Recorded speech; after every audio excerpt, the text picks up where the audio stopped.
সুখবর, সন্তানের বাবা মা হলেন আদৃত কৌশাম্বী। কিভাবে কি হলো বিস্তারিত জানতে ভিডিওটিতে একটি লাইক দিয়ে না টেনে সম্পূর্ণ দেখতে থাকুন। সমস্ত জল্পনার অবসান ঘটিয়ে বিবাহ বন্ধনে আবদ্ধ হয়েছেন জনপ্রিয় তারকা জুটি আদৃত কৌশাম্বী। চলতি মাসের 9 তারিখ 4 হাত 1 হয়েছে তাদের।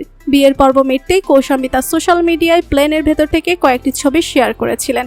তা দেখে ভক্তরা অনুমান করে নিয়েছিলেন যে হানিমুনে যাচ্ছেন আদৃত কৌশাম্বী। কিন্তু প্রশ্ন ছিল যে হানিমুনে কোথায় যাচ্ছেন দম্পতি। নিজেরা যদিও এ বিষয়ে কিছু জানাননি, তবে এবার হানিমুনে গিয়েই বেশ কয়েকটি ছবি সোশ্যাল মিডিয়ায় পোস্ট করেছেন কৌশাম্বী। ছবিগুলো দেখে স্পষ্ট যে হানিমুনে গোয়া গিয়েছেন দম্পতি। গোয়ার বিখ্যাত আগুরা দুর্গ রেস্তোরাঁ, স্পিডবোট রাইড সহ বিভিন্ন মুহূর্তের ছবি নিজেই পোস্ট করেছেন কৌশাম্বী। ছবি পোস্ট করতে মন্তব্যে ভরিয়ে দিয়েছেন অনুরাগীরা। অন্যদিকে হানিমুন থেকে ফিরে সাংবাদিকের প্রশ্নের মুখে পড়েন আদৃত কৌশাম্বী। খুব শীঘ্রই কি বেবি নেবেন নাকি দুজন মিলে আপাতত কাজে মন দিবেন? এমন প্রশ্নের জবাবে আদৃত কৌশাম্বী জানান, আমরা দুজন সুখী, তবে আমরা পরিপূর্ণ হতে চাই। আমাদের কাজের জন্য আমাদের সংসারের দিকে বেখেয়ালি হলে হবে না। আমরা খুব একটা সময় নিব না, বাকিটা উপরওয়ালার ইচ্ছে।